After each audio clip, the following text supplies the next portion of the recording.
Hello guys and welcome back to the YouTube channel of Textbook Super Coaching for CSIR NET, JRF, Chemical Science exam, GATE exam, IIT JAM exam, BARC exam, TIFR exam, SET exam, जितने भी आप लोगों के exams है ना जहां पर आपके पास क्वेश्चंस आते हैं केमिस्ट्री के, उन सभी एग्जाम्स की आप लोगों को यहां पर तैयारी करने को मिल जाएगा इस चैनल के ऊपर। बिकॉज हम लोग सभी एग्जाम्स को इक्वली इंपॉर्टेंस देते हैं और हर एग्जाम्स के रिगार्डिंग आप लोगों को यहाँ पर सेशंस देखने को मिलेंगे। फर्स्ट टाइम विजिट करो चैनल को तो एक बार चैनल को जरूर एक्सप्लोर कीजिएगा, विजिट कीजिएगा। डेफिनेटली आप लोगों को यहाँ पर आपके लिए बहुत ज्यादा यूजफुल कंटेंट मिलने वाला है। फर्स्ट टाइम आए हो तो चैनल को सब्सक्राइब जरूर कर जाइएगा और बेल आइकन को भी आप लोग प्रेस कीजिएगा। आज मैं क्या करने आया हूं, तो आज आप लोगों के साथ मैं इस वीडियो में डिस्कस करूंगा road map of physical chemistry, यानी कि फिजिकल केमिस्ट्री को आपको किस तरीके से पढ़ना चाहिए। पहले आपको किस चैप्टर को पढ़ना चाहिए उसके बारे में डिस्कस करूंगा, उसके बाद सेकंड चैप्टर क्या, थर्ड चैप्टर क्या, फोर्थ चैप्टर क्या। एंड जिस एग्जाम को मैं यहां पर आपके लिए स्पेसिफिकली लेकर आया हूं that is basically CSIR net और गेट एग्जाम।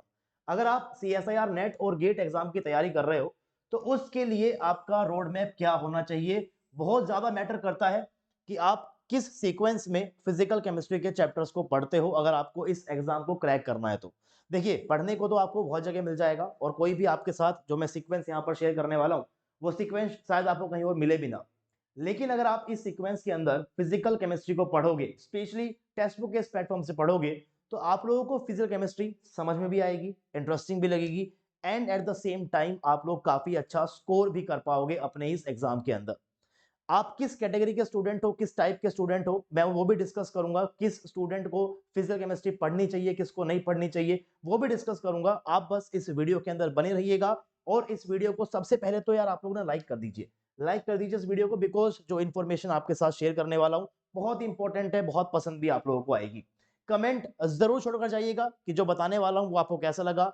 सब्सक्राइब करके रखिएगा अगर आपने चैनल को अभी तक सब्सक्राइब नहीं किया है। वीडियो को शेयर भी करना है आपको अपने सभी फ्रेंड्स के साथ। डिस्कस क्या करेंगे आज, डिस्कस करने वाले हैं road map of physical chemistry. पहले किस चैप्टर को पढ़ें, उसके बाद किस चैप्टर को पढ़ें, उसके बाद किस चैप्टर को पढ़ें। राइट, स्पेसिफिकली बात करते हैं CSIR नेट एग्जाम की या फिर गेट एग्जाम की। दोनों के लिए सिलेबस बिल्कुल सेम मेंशन है भाई, ठीक है। दोनों के लिए सिलेबस ऑलमोस्ट सेम होता है, 95% सिलेबस जो है वो आपका सेम होता है। हल्का सा एग्जाम पैटर्न में डिफरेंट है। जैसे कि गेट एग्जाम के अंदर आपके पास MSQs भी आएंगे, आपके पास NAT भी आएंगे, लेकिन CSIR नेट के अंदर आपके पास सिर्फ MCQs आते हैं। बस बेसिक डिफरेंस यही है। बाकी नॉलेज तो केमिस्ट्री के अंदर आपको बहुत डीप होनी चाहिए, फिजिकल केमिस्ट्री में स्पेशली, अगर आपको एग्जाम के क्वेश्चंस को सोल्व करना है। राइट, तो मैं CSIR नेट का जो सिलेबस है ना उसको लेकर आपके साथ चीजें डिस्कस कर रहा हूं। CSIR नेट की ऑफिशियल वेबसाइट के ऊपर जाइएगा, वहां पर आपको कंप्लीट सिलेबस भी देखने को मिल जाएगा और उस सिलेबस में फिजिकल केमिस्ट्री को बेसिकली 14 यूनिट्स मेंशन है, ठीक है। फिजिकल केमिस्ट्री को बेसिकली कितना मेंशन है भैया, 14 यूनिट्स मेंशन है। अब एग्जाम के अंदर सिर्फ फिजिकल केमिस्ट्री वाले पोर्शन से आपके पास कितने मार्क्स के क्वेश्चन आते हैं ये बहुत इंपॉर्टेंट है। पूरा जो एग्जाम होगा आपके पास वो होता है 360 मार्क्स का, 360 मार्क्स का आपके पास पूरा एग्जाम होगा। और इस 360 मार्क्स के अंदर से 40 मार्क्स जो आपका होगा वो आपको देखने को मिलता है पार्ट ए में, जहां पर आपके पास एप्टीट्यूड के क्वेश्चंस पूछे जाते हैं। इसमें केमिस्ट्री का कोई भी लेना देना नहीं होता, यानी 360 माइनस 40, 320 नंबर की जो है वो आपसे केमिस्ट्री पूछी जाती है। और ये 320 नंबर इक्वली डिस्ट्रीब्यूटेड है, अप्रोक्सीमेटली इक्वली डिस्ट्रीब्यूटेड है तीनों ही ब्रांचेस में, यानी कि फिजिकल के अंदर भी, इनऑर्गेनिक के अंदर भी और ऑर्गेनिक के अंदर भी इक्वली डिस्ट्रीब्यूटेड है। So on an average approximately मैं ये मान सकता हूं कि जो फिजिकल केमिस्ट्री है वो आपके एग्जाम में कहीं ना कहीं 107 मार्क्स की आने वाली है, ठीक है। 107 मार्क्स की आपके पास एग्जाम में आने वाली है। इस एग्जाम में काफी सारी चॉइसेस होती हैं, इन 320 के अंदर से आपको बस 200 नंबर का ही अटेम्प्ट करना होता है और उसके अंदर 107 मार्क्स की आपके पास क्या आएगी, फिजिकल केमिस्ट्री आएगी। तो यहां से कैसे आप लोग मैक्सिमम स्कोर कर सकते हो, उसके लिए सबसे पहले मैं फिजिकल केमिस्ट्री की इन यूनिट्स को दो कैटेगरी में डिवाइड करता हूं। कितनी में, दो कैटेगरीज में डिवाइड करता हूं। चलिए मैं यही बना लेता हूं यहां पर। मैं सबसे पहली जो मेरी कैटेगरी होगी that is basically linked chapter की मैं लगाऊंगा कैटेगरी भैया, लिंक्ड चैप्टर। एंड सेकंड के अंदर मैं बात करूंगा यहां पर इंडिपेंडेंट चैप्टर्स की। देखिए मैं इनको कैटेगराइज क्यों कर रहा हूं, बिकॉज मैं काफी टाइम से CSIR नेट एग्जाम के लिए फिजिकल केमिस्ट्री को पढ़ा रहा हूं। तो थोड़ा सा इतना एक्सपीरियंस है मुझे कि आपको कैसे इस ब्रांच के साथ डील करना चाहिए। किस चैप्टर को पहले पढ़ेंगे तो अगला चैप्टर हमको समझ में आएगा, उसके बाद अगला हमको समझ में आएगा, और ऐसे जब आप कनेक्टिविटी फील करते हो ना, तभी आपका इंटरेस्ट जो है वो जगता है किसी भी एग्जाम को लेकर, किसी भी सब्जेक्ट को लेकर। ठीक है, तो मैं दो कैटेगरी बनाई है मैंने, लिंक्ड चैप्टर्स और आपके पास इंडिपेंडेंट चैप्टर। वेटेज की बात करूं तो लिंक्ड चैप्टर के अंदर से आपको बड़े ही आसानी से 75 मार्क्स का पेपर देखने को मिल जाएगा आउट ऑफ दिस 107। 107 के अंदर से 75 मार्क्स के अप्रोक्स, मैं तो कहता हूं 80 कर लो चाहो तो आप इसको, 80 मार्क्स के क्वेश्चन इन लिंक्ड चैप्टर के अंदर से आते हैं। कौन कौन से लिंक्ड है बताने वाला हूं, वीडियो को बस देखते रहिएगा। और जो बाकी बचे हुए मार्क्स हैं, है ना, जो बाकी बचे हुए मार्क्स है आपके पास 32 मार्क्स, वो आपके पास इन इंडिपेंडेंट टॉपिक के ऊपर से आते हैं। सर कौन कौन से इंडिपेंडेंट है, कौन कौन से लिंक्ड है, चलिए उसके बारे में आपका डिस्कशन कर देता हूं। टोटल आपके पास क्या है, 14 यूनिट्स है। सबसे पहले मैं स्टूडेंट को भी दो पार्ट में डिवाइड करूंगा भाई, बिकॉज इस एग्जाम में बहुत सारी चॉइसेस होती हैं। तो कुछ ऐसे स्टूडेंट होंगे जिन लोगों ने फिजिकल केमिस्ट्री को अपनी मेन ब्रांच चूज किया होगा। इस सीएसआईआर नेट एग्जाम को क्रैक करने के लिए तीनों ही ब्रांचेस को पढ़ना जरूरी नहीं है। हम बेसिकली किसी एक ब्रांच के ऊपर मेनली फोकस करते हैं, यानी किसी एक ब्रांच को कंप्लीट पढ़ते हैं, और बाकी दोनों ब्रांचेस को आप चाहो तो हाफ हाफ पढ़ सकते हो, या फिर एक ब्रांच को कंप्लीटली छोड़कर, है ना, दो ब्रांच को कंप्लीटली फुल पढ़ सकते हो। एक वो स्ट्रेटेजी भी आपके साथ डिस्कस करूंगा, लेकिन आई होप कि आपको इतना एक बेसिक आइडिया होगा, आप लोग काफी टाइम से हमारे साथ जुड़े हुए। तो स्टूडेंट्स दो टाइप के होते हैं, एक वो जिनके लिए फिजिकल केमिस्ट्री उनकी मेन ब्रांच है, यानी कि यहां से वो मैक्सिमम नंबर ऑफ क्वेश्चंस को अटेम्प्ट करेंगे, यहां से वो मैक्सिमम नंबर को गेन करना चाहते हैं। कुछ ऐसे स्टूडेंट भी होंगे जिन लोगों की फिजिकल केमिस्ट्री मेन ब्रांच नहीं होगी बल्कि साइड ब्रांच होगी, यानी कि उनको इस ब्रांच से सिर्फ और सिर्फ 30 टू 40 मार्क्स चाहिए, 80 मार्क्स इस ब्रांच से उनको नहीं चाहिए, है ना। हो सकता है कि ये वाले बच्चे ऑर्गेनिक केमिस्ट्री में अच्छा स्कोर करें, इनऑर्गेनिक के अंदर अच्छा स्कोर करें, और उनको बस फिजिकल वाले से 30-40 मार्क्स चाहिए। तो मैं उनको यहाँ पर कैटेगराइज कर लेता हूँ, आप डिसाइड कर लीजिएगा कि आप कहाँ पर हो। बहुत इंपॉर्टेंट है ये चीज कि जब आप किसी भी एग्जाम की तैयारी कर रहे हो, अपने आप को पूरा एनालाइज करो कि क्या करने वाले हो आगे जाकर, है ना, पूरा अच्छे तरीके से आप लोगों को एनालाइज करना पड़ेगा। तो अगर आप लोगों की फिजिकल केमिस्ट्री साइड ब्रांच है, मैं आप लोगों को रिकमेंड करूंगा कि आप इन इंडिपेंडेंट टॉपिक्स को जरूर कवर कीजिएगा, इनको भले ही आप छोड़ सकते हो। क्योंकि अगर लिंक्ड चैप्टर के अंदर से आपने कोई भी एक चैप्टर पढ़ा है और आपने उससे जुड़ा हुआ सेकंड चैप्टर नहीं पढ़ा, तो ये आपकी तरफ से टाइम वेस्टेड हो जाएगा। मैं तो आप लोगों को यही करूंगा, अगर एक चैप्टर पढ़ने के बाद सेकंड चैप्टर बहुत आसान बन जाता है तो उसको भी जरूर पढ़ना चाहिए, अदरवाइज दोनों को ही छोड़ दो, है ना। अगर 30-40 मार्क्स चाहिए तो यार इंडिपेंडेंट चैप्टर्स हैं, इनको पढ़ लो, ये इजी भी होते हैं, आसान भी होते हैं, और यहां से आपको 30 मार्क्स भी बड़े आसानी से मिल जाएंगे, क्योंकि क्वेश्चंस भी इजी आते हैं, बिल्कुल डायरेक्ट आते हैं, तो बस इनको पढ़ लेना, काम चल जाएगा। सर किनको पढ़ लें, इंडिपेंडेंट वाले कौन से हैं, लिंक्ड वाले कौन से हैं, तो चलिए डिस्कस कर लेते हैं। सबसे पहले मैं लिंक्ड चैप्टर की बात करता हूं, और लिंक्ड चैप्टर को मैं जिस सीक्वेंस में लिखूंगा या फिर जो मेरा फ्लो चार्ट रहेगा, उस फ्लो चार्ट को अभी से ही आप दिमाग में डाल लीजिएगा, बिकॉज उसी के हिसाब से ही आप लोगों को चलना है, राइट। लिंक चैप्टर में सबसे पहला चैप्टर जो आप सभी स्टूडेंट्स को पढ़ना चाहिए, अगर फिजिकल केमिस्ट्री आपकी मेन ब्रांच है और आप फिजिकल में बढ़िया स्कोर करना चाहते हो, तो क्वांटम केमिस्ट्री को पढ़ना सबसे ज्यादा इंपॉर्टेंट है। क्वांटम केमिस्ट्री को सिलेबस में 4 यूनिट्स मेंशन है, तो मैं सबसे पहले सिर्फ क्वांटम केमिस्ट्री की यूनिट नंबर 1 लिख रहा हूं। सबसे पहले क्वांटम केमिस्ट्री की यूनिट नंबर 1 को पढ़ेंगे, उसके बाद ही हम आगे बढ़ेंगे लिंक चैप्टर्स के अंदर, क्योंकि पहले अगर इसको पढ़ लोगे तो बाकी चैप्टर्स आपके लिए वैसे ही आसान हो जाएंगे। इसके बिना पढ़ोगे तो मुश्किल आएगी, डिफिकल्टी आएगी, आप छोड़ दोगे फिर उसको, है ना, आप छोड़ दोगे उसको। लेकिन अगर आपने क्वांटम केमिस्ट्री का यूनिट नंबर 1 अच्छे तरीके से पढ़ लिया, तो इसको पढ़ने के बाद आप फिजिकल स्पेक्ट्रोस्कोपी जरा पढ़कर तो देखिए, एकदम हलवा लगेगा आपको, बिल्कुल आसानी से आप फिजिकल स्पेक्ट्रोस्कोपी को समझ पाओगे, बहुत ही इजी तरीके से। अब ये मैंने ऐसे बनाया है अगर चार्ट, तो हमेशा ध्यान रखना कि अगर आप पढ़ रहे हो फिजिकल स्पेक्ट्रोस्कोपी तो उससे पहले आपका क्वांटम का यूनिट 1 कंप्लीट होना चाहिए। बिना इसके इसको पढ़ोगे, पढ़ लोगे, आपको क्वेश्चन सोल्व भी होते हुए दिखाई देंगे, आपको टॉपिक समझ आता हुआ भी दिखाई देगा, लेकिन जो पेपर में सवाल आएगा वो क्वेश्चन में आप गड़बड़ कर सकते हो, या फिर इस चैप्टर को ही आप डिटेल में समझ नहीं पाओगे, because spectroscopy is a application of quantum chemistry. तो अगर ये इसी की एप्लीकेशन है तो इसका नॉलेज होना बहुत ही ज्यादा जरूरी है, राइट। क्वांटम केमिस्ट्री के यूनिट नंबर 1 को पढ़ने के बाद यूनिट नंबर 2 का जो रास्ता है वो एकदम साफ हो जाता है। अगर आप बिना इसके इसको पढ़ोगे ना तो आपको समझ ही नहीं आएगा। मैं आपको लिटरली बोल रहा हूं, आपको ये समझ ही नहीं आएगा बिना इसके इसको पढ़ोगे तो पहले इसको ही कवर करना है आपको, यूनिट नंबर 1 को ही कवर करना है। यहाँ पर बेसिक बातें करते हो आप लोग, बेसिक चीजें सीखते हो आप लोग, उसके बाद ही आपको सेकंड यूनिट की तरफ बढ़ना है। सेकंड पढ़ने के बाद ही आप लोग थर्ड यूनिट को पढ़िएगा, तभी आपको वो समझ में आएगा, अदरवाइज फिर वो समझ में नहीं आएगा। और थर्ड को पढ़ने के बाद ही आप लोगों को क्वांटम केमिस्ट्री की फोर्थ यूनिट को पढ़ना है।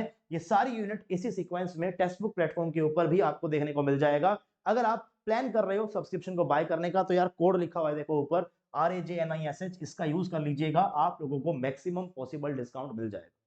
जिस भी टाइम आप इस वीडियो को देख रहे हो, जो भी ऑफर मान लो भी चल रहा है, उस ऑफर के ऊपर भी एक्स्ट्रा 10% डिस्काउंट के लिए आप इस कूपन कोड का भी यूज कर सकते हो, राइट। तो क्वांटम को पहले पढ़ेंगे, इसके बाद आप चाहो तो इधर की तरफ निकल सकते हो, आप 1 के बाद ही आप यहां पर निकल जाना स्पेक्ट्रोस्कोपी की तरफ, कोई दिक्कत नहीं, ठीक है। एक बार ये 5 यूनिट आपकी कंप्लीट हो जाए, ध्यान रखिएगा भाई, खाली क्वांटम की 4 यूनिट 30 मार्क्स आपको एग्जाम में देकर जाएगी, 30 मार्क्स, 4 चैप्टर 30 मार्क्स, बड़े ही इजी रहेंगे, बहुत ही आसान रहने वाले हैं, कोई दिक्कत आपको क्वांटम में नहीं आएगी। अगर पढ़ना चाहते हो, समझना चाहते हो, जुड़िए हमारे साथ, पूरा की पूरा आपको एकदम कंप्लीट कराएंगे। अच्छा चलो, क्वांटम हो गया सर, स्पेक्ट्रा हो गया, सेकंड यूनिट हो गई, थर्ड हो गई, फोर्थ हो गई। इसको चाहो पढ़ो तो मत पढ़ो, पहले इसको पढ़ लेना, इसके बाद इसको पढ़ लेना। आप चाहो इसके बाद इसको कवर करने के बाद आप सीधा कहां जा सकते हो, थर्मोडायनामिक्स की तरफ जा सकते हो। अब थर्मोडायनामिक्स में आपको क्वांटम की कोई बहुत ज्यादा जरूरत नहीं पड़ेगी, लेकिन थर्मोडायनामिक्स के अंदर भी आपके पास पार्शियल डिफरेंशिएशन है, डिफरेंशिएटिव है, डेरिवेटिव्स है, तो क्वांटम के अंदर भी डेरिवेटिव है, ऑपरेटर्स हैं। यहां पर अगर आपको ऑपरेटर समझ में आ गए तो इसका पार्शियल डेरिवेटिव वाला पार्ट आपके लिए बहुत हलवा हो जाएगा, बहुत इजी हो जाएगा। काफी सारे फॉर्मूलेज आप लोग चुटकियों में लिख पाओगे, उनको याद कर पाओगे, उनको समझ भी पाओगे, है ना। तो थर्मोडायनामिक्स को आप प्लीज क्वांटम की यूनिट नंबर 1 के बाद ही पढ़ना, पहले भी पढ़ोगे तो भी काम हो जाएगा, लेकिन मैं चाहता हूं कि आप इसके बाद ही पढ़े। ऐसा क्यों? बिकॉज क्वांटम कर लिया, थर्मो कर लिया, उसी के बाद ही आप स्टैटिस्टिकल थर्मो की तरफ बढ़िएगा। अगर बिना क्वांटम बिना थर्मो के स्टैटिस्टिकल थर्मो के ऊपर गए तो फिर आप यही कहते रहोगे कि सर स्टैटिस्टिकल थर्मोडायनामिक्स तो बहुत ही मुश्किल चैप्टर है, बहुत ही मुश्किल चैप्टर है। अगर आपने बिना इन दोनों के इसको पढ़ लिया तो वो आपको बिल्कुल भी समझ नहीं आएगा, लेकिन अगर इन दोनों को पहले पढ़ लिया तो ये बिल्कुल हलवा लगेगा आपको, बिल्कुल आसान लगेगा आपको। और 8 मार्क्स के 2 क्वेश्चन पार्ट सी में यहां से पक्का आते हैं, 100%, 100% यहां से आपको 8 नंबर के 2 क्वेश्चंस, मतलब 4-4 नंबर के 2 क्वेश्चंस आपको पार्ट सी में देखने को मिलेंगे, जहां से आप 8 मार्क्स इजीली स्कोर कर सकते हो। और स्टैटिस्टिकल थर्मोडायनामिक्स पढ़ने के बाद मैं आपको ये रिकमेंड करूंगा कि आप केमिकल काइनेटिक्स को पढ़िएगा। केमिकल काइनेटिक्स सबसे ज्यादा स्कोरिंग यूनिट है फिजिकल केमिस्ट्री के अंदर से, बिकॉज केमिकल काइनेटिक्स से ही आपके एग्जाम के अंदर कहीं ना कहीं 12 से लेकर 16 मार्क्स के क्वेश्चन आते हैं। 8 मार्क्स की आपको ये देखने को मिलेगी, 8 से 12 की आपको ये देखने को मिलेगी, है ना, 8 से 12 आपको ये देखने को मिलेगी, और एक कंबाइनली 4 यूनिट आपको 30+ मार्क्स की देखने को मिलेगी, है ना। तो यहां से इन चैप्टर से आप लोग काफी इजीली 70+ मार्क्स स्कोर कर सकते हो, और ये लिंक चैप्टर है, इसको प्लीज इसी चेन के अंदर पढ़िएगा। अब बहुत सारे लोग बोलेंगे केमिकल काइनेटिक्स को बाद में क्यों पढ़े सर, मोस्ट स्कोरिंग है, उसमें तो ऐसा कुछ नहीं होता, हमने पढ़ा है क्लास 11-12 में, यहाँ तो फर्स्ट ऑर्डर है, सेकंड ऑर्डर है। हाँ भाई बिल्कुल है, लेकिन ऑर्डर वाले पार्ट से 4 मार्क्स से क्वेश्चन आएंगे बस। जो केमिकल काइनेटिक्स का आगे वाला पार्ट है, थ्योरीज वाला पार्ट है, स्पेशली एक्टिवेटेड कॉम्प्लेक्स थ्योरी, तो एक्टिवेटेड कॉम्प्लेक्स थ्योरी का थर्मोडायनामिक ट्रीटमेंट भी करना है भाई, स्टैटिस्टिकल थर्मोडायनामिक ट्रीटमेंट भी करना है। कैसे करेगा? उसके लिए थर्मोडायनामिक्स और स्टैटिस्टिकल थर्मोडायनामिक्स के बारे में नॉलेज होनी चाहिए। अब अगर इसका आधा पोर्शन पहले पढ़ेगा, फिर इसको पढ़ेगा, फिर उसके आगे कंटिन्यू करेगा, इससे बढ़िया पहले इसको पढ़ ले, फिर इसको पढ़ ले, और फिर उसको पढ़ लियो, मोस्ट स्कोरिंग भी है, आराम से पढ़ लियो। ये स्लाइड में चैप्टर जो लिखे हुए हैं ना, ये आपको एग्जाम में 70+ मार्क्स यूं स्कोर करा के दिखाएंगे इजीली, और ये बहुत आसान लगेगा आपको अगर आप इस सीक्वेंस में पढ़ोगे। इस सीक्वेंस को ब्रेक किया, वहीं पर ही डिफिकल्टी आप लोगों के लिए बढ़ जाएगी, राइट। तो ये है आपके पास क्या, लिंक्ड चैप्टर। अब थोड़ी सी बात कर लेते हैं इंडिपेंडेंट चैप्टर्स की भी, है ना, इंडिपेंडेंट चैप्टर्स की भी। अच्छा सर, लिंक्ड वाले में कितनी यूनिट कवर हो गई, एक बार जरा वो भी दिखा दो हम लोगों को। तो वो भी दिखा देता हूं वापस से आपको, देखो भैया, क्वांटम की कितनी है आपके पास, 4, 1 2 3 4, इसकी है 1 यूनिट, 5, 6, 7, 8, 8 यूनिट्स आपके पास लिंक्ड होते हैं भैया। इन 8 यूनिट से आप लोग 70 प्लस मार्क्स इजीली एक्सपेक्ट कर सकते हो। यहां से आपको आसानी से इतने क्वेश्चंस देखने को मिल जाएंगे। 75 प्लस चाहो तो वो लिख लो भैया, मैं तो कहता हूँ 80 मार्क्स के आ जाएंगे यहाँ से। आप चाहो तो 75 प्लस लिख के चलो। बचे हुए मार्क्स 32 प्लस मार्क्स या फिर 32 प्लस मार्क्स ऐसे लिख देता हूं मैं, वो आएंगे आपके पास इंडिपेंडेंट चैप्टर से। इंडिपेंडेंट चैप्टर का मतलब ये है कि उनके लिए आपको इनमें से किसी भी चैप्टर की जरूरत नहीं पड़ेगी। जैसे कि एक यूनिट आपके पास मेंशन है कौन सी भैया, सॉलिड स्टेट, कंप्लीटली इंडिपेंडेंट है, कभी भी पढ़ लो, पहले पढ़ो बाद में पढ़ो कोई फर्क नहीं आएगा आपको, है ना। सॉलिड स्टेट के साथ एक आपके पास मेंशन है पॉलीमर, कभी पढ़ लो कोई दिक्कत नहीं आएगी आपको इसके अंदर भी। थर्ड आपको मेंशन है सरफेस केमिस्ट्री, है ना, सरफेस केमिस्ट्री भी अलग से मेंशन है, तो मैंने अलग से ही लिख दी। इसी के साथ साथ एक यूनिट है आपके पास क्या, इलेक्ट्रोकेमिस्ट्री, ये भी एक इंडिपेंडेंट ही है। हालांकि ये भी थर्मोडायनामिक्स की एप्लीकेशन ही आती है भैया इलेक्ट्रोकेमिस्ट्री के अंदर, लेकिन बिना थर्मो के भी ये समझ में आ जाएगी, इसमें कोई खास दिक्कत नहीं आएगी। इसी के साथ साथ 5वें नंबर पे आपको देखने को क्या मिल जाएगा, डेटा एनालिसिस, है ना, data analysis and group theory भी कंप्लीटली इंडिपेंडेंट आप लोग मान सकते हो। हालांकि ग्रुप थ्योरी के अंदर भी कहीं ना कुछ यूज होता है फिजिकल स्पेक्ट्रोस्कोपी का, लेकिन वो इतना ज्यादा नहीं है, लेकिन वो इतना ज्यादा नहीं है, बिना उसके भी समझ में आ जाती है। तो ये 6 जो यूनिट्स हैं आपके लिए, ये इजी भी रहती है, they are easy, easy to approach, easy to understand, easy to solve questions, everything is easy, छोटी छोटी यूनिट है। लेकिन ये 6 यूनिट आपके पास सिर्फ 32 मार्क्स देकर जाएंगी। यहाँ से एक्सपेक्ट मत करना कि क्वेश्चन आ जाएंगे 50 मार्क्स के, कोई एक्सपेक्टेशन नहीं है भाई यहाँ से। कभी कभार तो आपको डेटा क्वेश्चन देखने को नहीं मिलेगा, है ना, ग्रुप से ज्यादा नंबर की आ जाएगी, सरफेस ज्यादा नंबर की आ जाएगी, पॉलीमर से एक क्वेश्चन देखने को मिलेगा, सॉलिड से 2 क्वेश्चन आए, बस एक क्वेश्चन आए, पार्ट बी के अंदर आ गए वो भी, है ना। तो यहाँ से ज्यादा क्वेश्चंस नहीं आएंगे। लेकिन अगर आप लोगों की फिजिकल केमिस्ट्री मेन ब्रांच नहीं है और आपको सिर्फ 30 मार्क्स चाहिए फिजिकल केमिस्ट्री से, तो फिर आप इसकी तरफ मूव कर सकते हो। इन चैप्टर्स को पढ़िएगा, इनमें से सारे छोड़ सकते हो। मैं फिर भी कहूंगा कि केमिकल काइनेटिक्स कहीं ना कहीं आप इसे जरूर पढ़िएगा। तो केमिकल काइनेटिक्स को मैं यहां पर भी लिख देता हूं, ठीक है, आपके लिए 7th यूनिट है केमिकल काइनेटिक्स।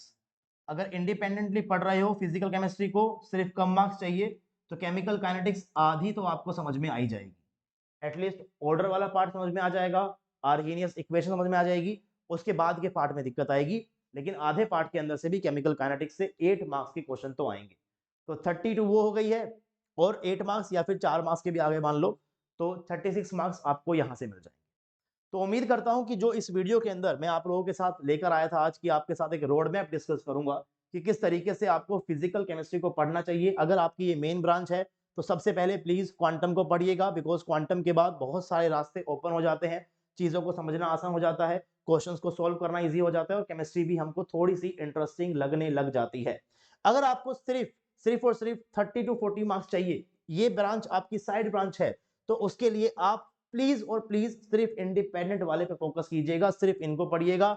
अगर यहां पर आपने इसको पहले पढ़ा तो ट्रस्ट मी, भले ही आपको लगे कि आपको समझ आ गया है, लेकिन एग्जाम का सवाल नहीं होगा, है ना। और अगर इसको पढ़ लिया आपने तो इसके बाद इनको छोड़ने का सवाल पैदा नहीं होता, बिकॉज अगर ये समझ में आ गई तो फिर ये आपके लिए हलवा है। तो या तो इसको पूरा पढ़ो या पूरा छोड़ दो, है ना, पूरा पढ़ो या फिर पूरा छोड़ दो। अब आपके ऊपर है कि आपको फिजिकल से कितने मार्क्स चाहिए। पढ़ना चाहते हो, आपको ये जानना है कि भैया क्लासेस कब कब होती है हमारी टेक्स्ट बुक के ऊपर, तो आप लोगों के साथ डिस्कस कर देता हूं कि फ्री क्लास जो हमारी होती है उसकी टाइमिंग्स क्या क्या है। एवरीडे शाम को 7 बजे आप लोगों को एक लेक्चर देखने को मिलता है, मंडे टू फ्राइडे की बात कर रहा हूं भैया, मंडे टू फ्राइडे। इसे हम लोग बोलते हैं फ्री मास्टर क्लास। और यहाँ पर हम लोग एक फाउंडेशन कोर्स स्टार्ट कर रहे हैं, जहां पर हम किसी भी चैप्टर को बिल्कुल स्टार्टिंग से बिल्कुल बेसिक से बिल्कुल एडवांस तक कंप्लीटली फ्री आप लोगों को डिस्कस करेंगे, है ना। 7 बजे आपकी फ्री मास्टर क्लास होती है, आधे घंटे की आपकी क्लास रहेगी। और इसी के बाद 7:30 बजे आप लोगों की मंडे टू फ्राइडे यूट्यूब के ऊपर भी सेशंस होते हैं, जिसका शेड्यूल मैं टाइम टू टाइम आपके साथ डिस्कस करता रहता हूं। आप जुड़े इन क्लासेस के अंदर, फिजिकल को आप पढ़ना स्टार्ट कीजिए, ट्रस्ट में आपको मजा भी आएगा, इंटरेस्टिंग भी लगेगी, and at the same time physical chemistry आपको एग्जाम के अंदर स्कोर भी करा कर देगी। क्लासेस अगर आपको ढूंढने में डिफिकल्टी होती है, यू वांट कि आपके पास एक लिंक आ जाए, उस लिंक पे क्लिक करो और आप सीधा क्लास में पहुंच जाओ, तो वो भी है मेरे पास। आप इस टेलीग्राम ग्रुप को ज्वाइन कर सकते हो, RAJNISH sir text book, Telegram पे जाके सर्च कीजिएगा, ये नाम आपको मिल जाएगा ग्रुप, उसको ज्वाइन कर लीजिएगा। यहाँ पर आपको जितने भी यूट्यूब सेशंस होते हैं उनकी PDF मिल जाती है, हर एक क्लास का लिंक आपको 15 मिनट पहले मिल जाएगा। चाहे वो क्लास आपकी यूट्यूब की हो, चाहे वो क्लास आपकी फ्री मास्टर क्लास हो। और फ्री मास्टर क्लास को देखने के लिए भाई सभी लोग टेक्स्ट बुक ऐप को डाउनलोड कर लीजिए। गूगल प्ले स्टोर पे आपको ऐप मिल जाएगा, अवेलेबल है एंड्रॉइड के लिए भी, iOS के लिए भी, है ना। या फिर लैपटॉप पे देखना चाहते हो तो टेक्स्टबुक.com विजिट कर लीजिएगा, राइट। वहां पर जाकर आप इस मास्टर क्लास को एक्सेस कर सकते हो। ये क्लास तो यूट्यूब पे ही हो रही है, इसके लिए तो आपको पता ही है, right. Discussions and doubt solving, आप जैसे काफी स्टूडेंट है, काफी एस्पिरेंट वहां पर है, तो आप आपस में डिस्कशन कर सकते हो, डाउट सॉल्व कर सकते हो। मैं भी उस ग्रुप के अंदर रहूंगा तो आप वहां से डायरेक्ट इंटरेक्शन भी कर सकते हो। कुछ क्वेश्चंस हम लोग वहां पर पोस्ट करते रहते हैं एज अ क्विज, तो वहां पर आप पार्टिसिपेट कीजिएगा। पोल्स हम जनरेट करते हैं, उसके अंदर पार्टिसिपेट कीजिएगा। आपकी जर्नी को आसान करने के लिए बहुत सारी चीजें हम लेकर आए हैं, राइट। तो एक बार जरूर आप चैनल को भी विजिट कीजिए, वेबसाइट को भी विजिट कीजिए, टेलीग्राम ग्रुप को ज्वाइन कीजिए। इतना अगर आप लोग कर लोगे, जो चीजें हम आपके साथ डिस्कस करेंगे वो आप कर लोगे, तो फिर आप एग्जाम भी बड़े आसानी से क्रैक कर सकते हो, राइट। तो आज के इस छोटे से वीडियो के अंदर बस इतना ही। आपके साथ जस्ट एक रोड मैप डिस्कस करने के लिए आया था मैं।